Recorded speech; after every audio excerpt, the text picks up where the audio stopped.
우리 서로 축복하면서 인사하시겠습니다. 하나님은 당신을 사랑하십니다. 하나님은 당신을 사랑하십니다. 오늘 창세기 9장 말씀에 홍수로 세상을 심판하신 하나님께서 노아와 그 아들들과 그리고 모든 생물들에게 언약을 주시지요. 또 언약의 증거로 구름 속에 무지개를 두신 것입니다. 우리가 말씀 속에서 하나님께서 우리에게 주신 언약이 무엇인지를 확인해야 되겠고요. 또 오늘날 보면은 이 무지개를 이상한 이러한 이 단체에서 자기들의 어떤 사상을 나타내는 이러한 도구로 사용하는데, 실은 성경에 먼저 이 무지개가 어떤 의미인지 나와 있어요. 제대로 알고 이상한 사람들이 사용한다고 우리가 무지개 얘기하면 안 됩니까? 그건 아니지요. 우리가 제대로 알고 우리가 제대로 이해를 하고 정말 그것을 잘못 사용하는 사람들과 구별되어서 우리는 올바른 이 의미를 알고서 올바르게 이해를 하고 또 사용할 수도 있어야 되겠습니다. 첫 번째입니다. 오늘 말씀 가운데 이해 보니까 하나님께서 노아와 그 아들들에게 언약을 주셨는데 아주 복된 언약을 주신 거예요. 복을 주신 것이지요. 자, 이 언약은 어떤 복이냐? 창세기 1장에 하나님께서 처음에 사람을 만드셨을 때 주셨던 복과 똑같은 복을 주셨어요. 창세기 1장 27절에 하나님께서 자기 형상 곧 하나님의 형상대로 사람을 창조하시되 남자와 여자를 창조하시고 라고 말씀하셨죠. 28절입니다. 그들에게 복을 주시며 그들에게 이르시되 생육하고 번성하여 땅에 충만하라. 땅을 정복하라. 바다의 물고기와 공중의 새와 땅에 움직이는 모든 생물을 다스리라 말씀하셨어요. 이 축복 그대로 주셨습니다. 오늘 9장 1절 2절 말씀 가운데 보니까 그들에게 이르시되 생육하고 번성하여 땅에 충만하라. 생육하고 번성하고 충만한 것이 바로 하나님이 주시는 복입니다. 우리나라가 해방되어지고 6.25 전쟁 겪게 되어지고 나라가 너무 못 사는 거예요. 꼭 못 산다고 해서 그런 건 아닌데 나라는 너무 가난하고 못 사는데 우리나라 그 당시에 흐름이지요. 자녀를 많이 낳은 겁니다. 참 복인데 여기 보면은 공부 많이 한 똑똑하다고 하는 사람들이 성경을 모르는 것 같아요. 어리석은 짓을 한 거지요. 아니 나라가 가난한데 자녀들만 많이 나가서 어떻게 하겠냐. 다 굶어 죽게 되는 거 아니냐. 그러니까 뭐라고 했느냐. 둘만 낳아서 잘 기르자. 조금만 지나니까 더 지나니까 야 둘만 낳아도 안 되겠다. 하나만 낳아서 잘 기르자. 이렇게 한 겁니다. 뭐라고 그 포스터를 붙이고 있느냐. 이 자녀 하나씩만 낳아도 삼천리는 초만원이 되어진다. 막 이러면서 포스터에 그림을 그리는데 이 땅덩어리가 얼마나 좁은지 아이를 하나씩만 낳았는데 막 사람들이 저 바다 밖으로 떨어지는 그런 포스터를 그렸어요. 무슨 그런 거짓말을. 그게 불과 지금으로부터 한 40년 전, 50년 전입니다. 근데 지금 문제가 심각해진 게 아니라 벌써 한 20년 전부터 우리나라가 인구 감소에 대해서 심각한 나라가 되어졌어요. 지금은 이 출산율을 올리기 위해서 수십 조를 써도 출산율이 지금 제대로 안 올라가는 이런 상황이 되어졌어요. 뭐 꼭 출산율이 높아야 됩니까? 높아야 된다, 낮아야 된다가 아니라 2100년이 되어지면 세계에서 가장 빨리 인구 소멸로 없어지는 나라, 전쟁 때문에 없어지는 나라가 아니라 인구 소멸로 없어지는 나라, 전 세계 중에서 우리나라가 첫 번째가 될 거다라고 전문가들은 보고 있어요. 그런 이제 시대가 오는 겁니다. 무슨 말이냐? 우리는 성경의 말씀 기준이 돼야 돼요. 생육하고 번성하고 땅이 충만하는 것이 하나님께서 주신 복이라니까요. 사람들은 이것을 모르고 자꾸 적게 낳아야 된다, 적게 낳아야 된다. 지금 그러다가 지금 나라가 점점 더 이제 힘을 못 받고 주저앉고 이렇게 되어지는 겁니다. 뭐 나라가 힘을 못 받고 주저앉는다 이게 중요한 게 아니라 이제 자녀들이 별로 없기 때문에 후대들이 없기 때문에 이제 한 20년, 30년 지나면은 지금 어린 아이들이 자기들만 먹고 사는 게 아니라 자기들의 부모님, 할아버지, 할머니 뿐만 아니라 옆집 할아버지, 할머니까지 다 봉양해야 되는 시대가 옵니다. 왜냐? 하도 자녀를 안 낳아가지고. 시대가 그렇게 되어졌어요. 뭐가 복인 것인지를 사람들이 못 깨달았던 거지요. 하나님께서는 지금 온 세상을 홍수로 심판하시고 이제 이 방주에 탄 오직 방주 안에 있던 노아와 그 식구들, 거기 있던 생물들만 살아남았는데 똑같은 복을 주십니다. 생육하고 번성하고 땅에 충만하라. 그뿐만 아니라 뭐라고 했습니까? 땅의 모든 짐승과 공중의 모든 새와 땅에 움직이는 모든 것과 바다의 물고기가 너희를 두려워하며 너희를 무서워하리니 정복하고 다스리라. 똑같은 말씀이에요. 그렇죠? 이것들은 너희의 손에 붙였음이니라 라고 했어요. 우리에게 이 모든 것을 다스리는 축복을 주신 거예요. 그 말은 무엇이냐? 야, 무조건 그냥 다 때려 죽이자, 그 말이 아닙니다. 뭐 지금도 보면은 막 생각하지 않고 무조건 막 이리저리 잡고 뭐 죽이고 막 이러는 경우가 있나 본데, 그러다 보니까 뭐 물고기도 그렇고 뭐 어떤 이런 부분들도 그렇고 씨가 마르는 이런 일들이 일어나죠. 우리 사람에게 그 모든 것을 다스리는 이러한 복을 주신 거예요. 그리고 창세기 1장이 주신 것보다 더 많은 축복도 실은 주신 것입니다. 창세기 1장 29절에 보니까 하나님께서 우리에게 주신 먹을 것, 그것은 무엇이었느냐? 하나님께서는 우리에게 지면에 씨 맺는 모든 채소, 씨 가진 열매 맺는 모든 나무를 먹을 것으로 주셨는데, 이제 노아 홍수 이후에는 그것뿐만 아니라 3절에 보니까 모든 산 동물은 너희의 먹을 것이 될지라 채소같이 내가 이것을 다 주노라 라고 했어요. 이제는 이 동물들도 우리의 이 먹을 것으로 주신 것입니다. 그래서 뭐 자꾸 보면은 뭐 어떤 동물 뭐 잡아먹으면은 막 야만인이다 그러는데, 참 사람들이 성경을 제대로 모르는 겁니다. 아니 그러면은 개는 먹으면 안 되고 돼지는 먹어도 되는 겁니까? 소는 먹어도 되는데 뭐 다른 것은 먹으면 안 됩니까? 아니 보면서 뭐 우리가 막 너무 막 야만인처럼 하자 그건 아니지만은 하나님께서는 모든 것을, 모든 생물을, 살아있는 동물을 다 먹을 것으로 주셨어요. 그렇기 때문에 필요하면 먹어야지요. 그렇지 않습니까? 뭐 우리나라 실은 사람들 보면은 너무 먹을 것이 없을 때에 실은 뭐 개도 잡아먹기도 했지요. 그렇게 해가지고 버텨내가지고 살아남은 사람들 있지 않습니까?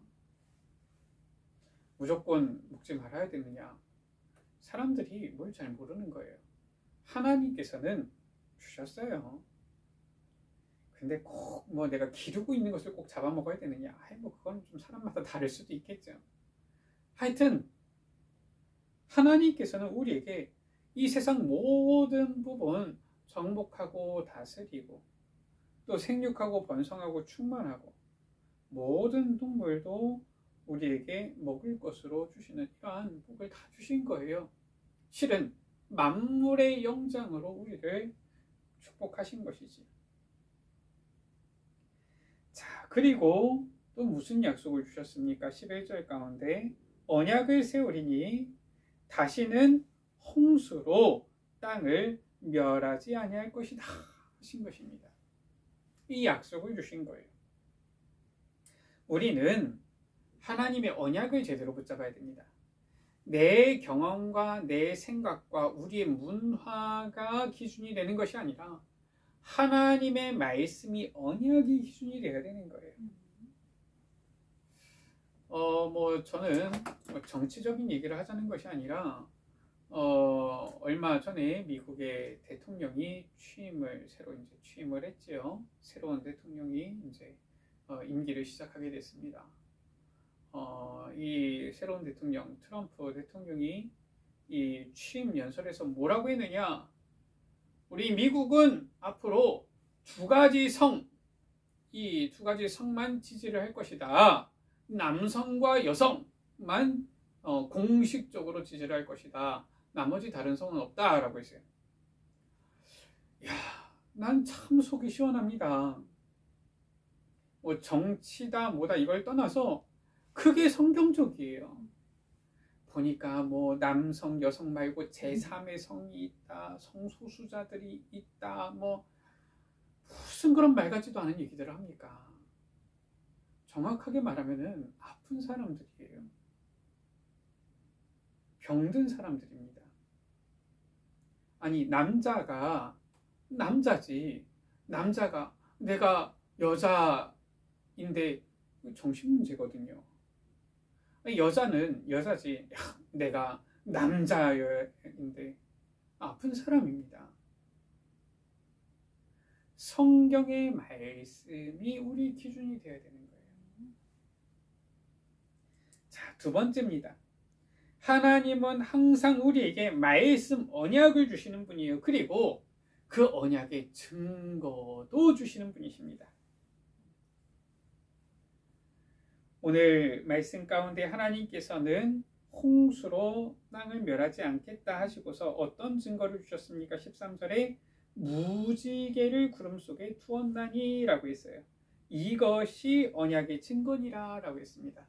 무지개를 주신 거예요. 하나님께서는 언약을 주시고 그 언약의 증거가 있습니다.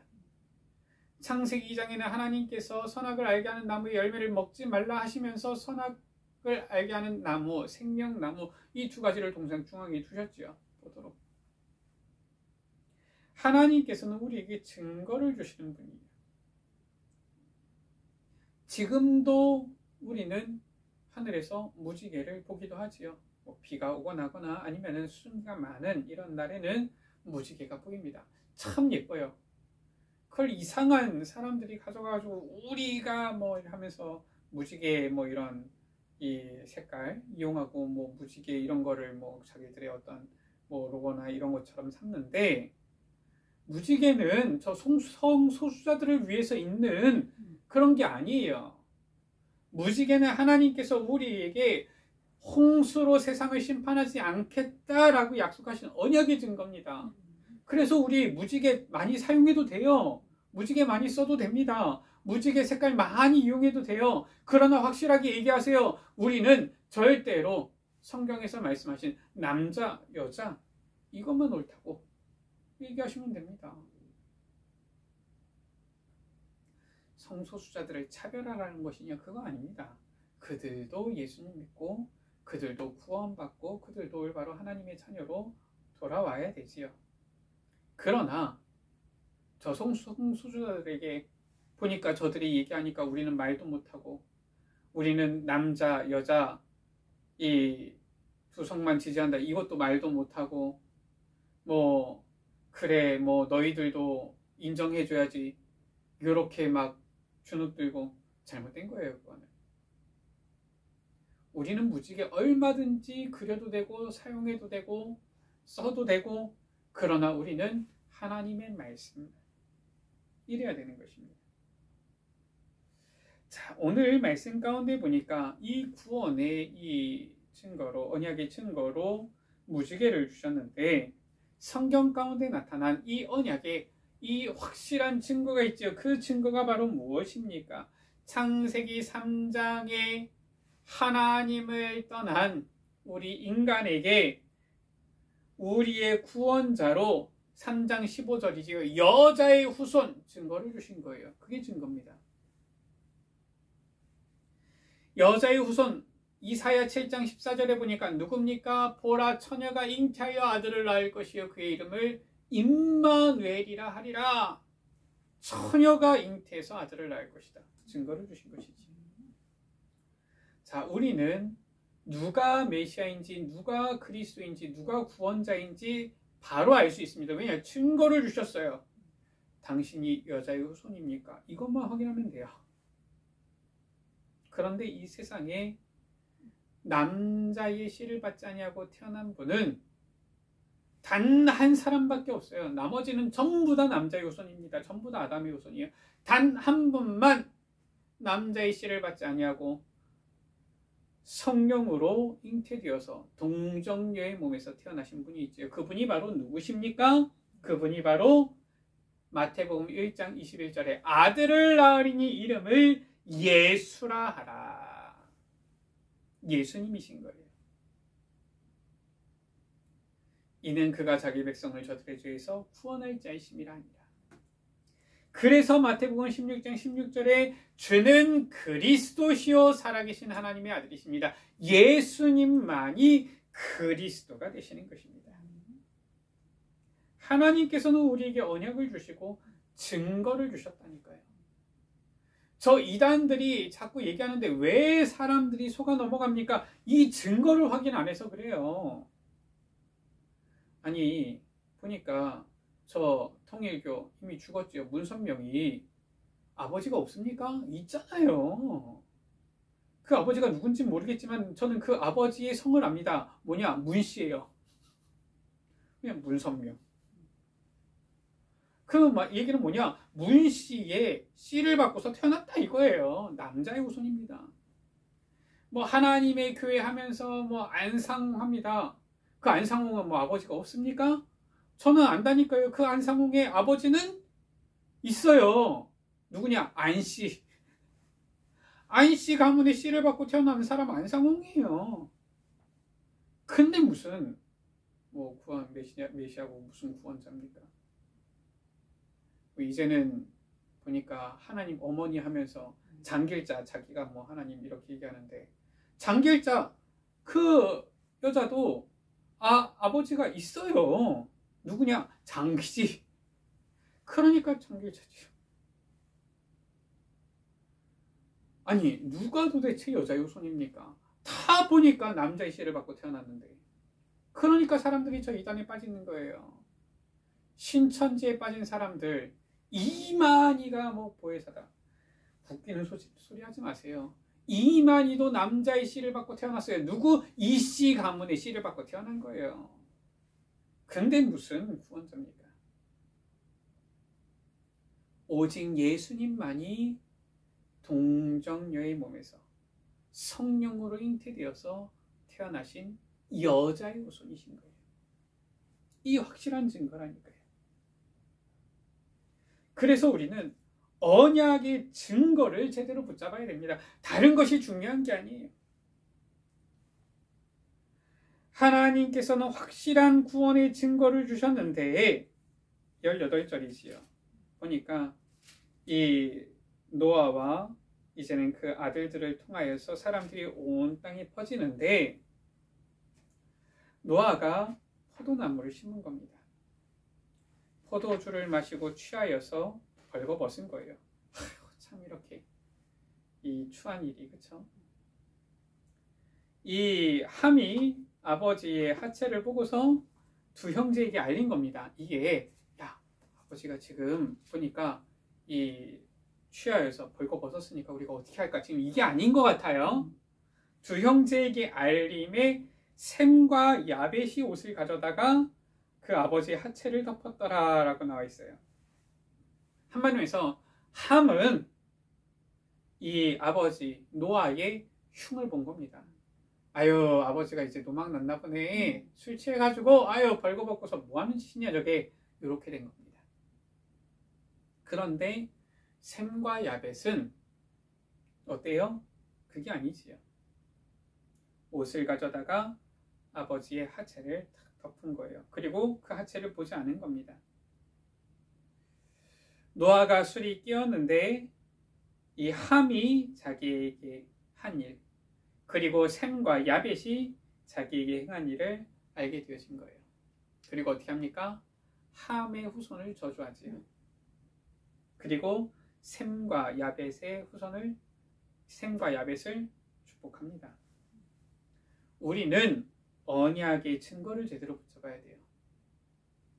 사람들은 자꾸 그리스도 복음 아닌 것, 이거 가지고서 자꾸 판단하고 생각합니다. 그러나 우리는 항상 언약 중심으로 언약의 증거를 확실하게 붙잡고 이 언약의 증거를 우리는 믿고 이 언약 가운데 서야 되는 거예요. 다른 것은 중요한 것 없습니다. 오직 언약, 이것이 중요한 거예요. 구약 성경의 언약은 바로 무엇입니까? 오실 메시아에 대한 언약이에요. 우리가 요한복음 4장 말씀을 우리가 보았지만 이 수가성의 여인이 뭐라고 했습니까? 4장 25절에 메시아 곧 그리스도라 하는 이가 오실 줄을 내가 아노니 그가 오시면 모든 것을 우리에게 알려주실 것입니다. 저 사마리아 지역에 있는 이 허물 많고 죄 많은 여인도 메시아를 기다리고 있는 거예요. 그 여인에게 예수님께서는 찾아오셔서 구원의 시간표, 구원의 은혜를 허락해 주신 것입니다. 이 여자를 육신적으로 보자면은 실은 조롱하고 멸시하고 이럴 것밖에 없는, 그것을 당해도 싼 여자인 거예요. 그러나 예수님은 그 사마리아의 수가라는 동네에 있는 이 여인을 찾아오셔서 인생의 답을 주신 것입니다. 우리는 언약의 증거를 붙잡아야 된다니까요. 다른 것이 아니에요. 물론 다른 것도 우리가 정말 올바른 신앙생활 하기에 또 이 복음을 증거하기 위해서 필요하지요. 그러나 절대적인 것은 아닙니다. 오직 우리에게 있어서 오직의 언약은 오직 메시아, 그리스도, 이 복음밖에 없는 거예요. 신약 성경의 언약은 바로 오신 그리스도에 대한 이 언약이지요. 예수님께서 오신 것입니다. 그것이 바로 로마서 1장 2절에서 4절에 보니까 복음이요. 이 복음은 하나님이 선지자들을 통하여서 그의 아들에 관하여 성경에 미리 약속하신 것인데, 약속하신 거 구약의 내용이지요. 그의 아들에 관하여 말하면 육신으로는 다윗의 혈통에서 나셨고 성결의 영으로는 죽은 자들 가운데서 부활하사 능력으로 하나님의 아들로 선포되셨으니, 약속되신 분이 지금 현재 오셨고 증명되어졌다라는 거예요. 그분이 바로 누구냐? 곧 우리 주 예수 그리스도시니라. 신약은 오신 예수 그리스도, 이 언약을 우리에게 주시고 있습니다. 자, 성경 가운데 보면은 구약 예수님 오시기 전이고요. 물론 이제 신학적으로 좀 나누는 건데, 신약 예수님 오신 이후로 전체를 다 신약이라고 할 수 있는데, 그 중에서도 예수님께서 승천하시고서 다시 오마 약속하셨지요. 그 재림하실 때까지 기간을 신약 가운데서도 실은 어떻게 보면 신약하고 좀 나눠서 말세 시대라고 하지요. 그렇다면은 신약의 언약은 예수 그리스도께서 오셨다 이 언약인데, 그러면은 지금 말세 시대를 살아가는 우리에게 남은 성취될 언약은 무엇이냐? 그 언약은 바로 세계복음화의 언약입니다. 마태복음 24장 14절에 말씀하셨어요. 이 천국 복음이 모든 민족에게 증언되기 위하여 온 세상에 전파되리니 그제야 끝이 오리라. 그 끝이 언제입니까? 사도행전 1장 11절에 흰옷 입은 두 사람이 얘기했던 것처럼 너희가 본 그대로 가신 그대로 다시 오시리라. 주님께서 다시 오시는 그때예요. 그때가 언제 옵니까? 사도행전 1장 8절 오직 성령이 너희에게 임하시면 너희가 권능받고 땅끝까지 이르러 내 증인이 되리라. 땅끝까지 그리스도의 증인 되어서 이 천국 복음이 모든 민족에게 증거되어지는 그때에 주님께서 다시 오신다. 바로 세계복음화의 언약입니다. 그래서 우리는 언약을 제대로 붙잡아야 돼요. 자꾸 우리는 신앙생활하면서 하나님께서는 우리에게 언약을, 더 정확하게는 복음을 주셨는데 자꾸 복음 아닌 다른 것을 기준으로 삼습니다. 이게 문제가 되는 거예요. 그래서 함의 후손이 저주를 받은 겁니다. 물론 이 함의 후손 그냥 후손이 퍼져나갔네 이렇게 볼 수도 있지만, 이 함의 후손들이 주로 대부분 누구냐 하면서 이제 이 유색, 흑인들이라고 볼 수 있죠. 그들이 전 세계에 노예로 팔려가고 그랬던 것입니다. 하나님께서 우리에게 주신 언약, 그 언약을 우리는 제대로 붙잡아야 되는 거예요. 오늘 말씀에 언약의 증거 무지개를 주셨는데, 오늘날 우리가 붙잡아야 될 언약은 무엇이냐? 이미 약속된 메시아는 오셨어요. 그분이 바로 그리스도십니다. 이 그리스도 복음이 모든 민족에게 땅끝까지 전파되어지는 세계복음화, 이 언약이 우리에게 남아있는 것이죠. 말씀을 마칩니다. 우리는 언약의 증거를 확실하게 붙잡아야 되겠습니다. 우리가 붙잡을 언약의 증거는 바로 오직 복음, 오직 예수 그리스도입니다.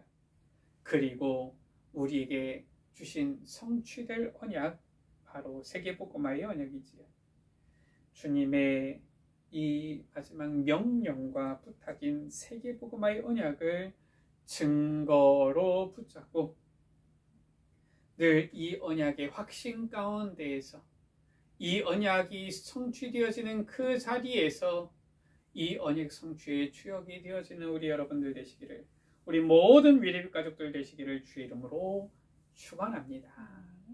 우리 같이 축복하면서 인사하시겠습니다. 하나님의 언약을 붙잡읍시다. 하나님의 언약을 붙잡읍시다. 언약의 증거를 붙잡읍시다. 언약의 증거를 붙잡읍시다. 세계복음화의 언약을 붙잡읍시다. 세계복음화의 언약을 붙잡읍시다.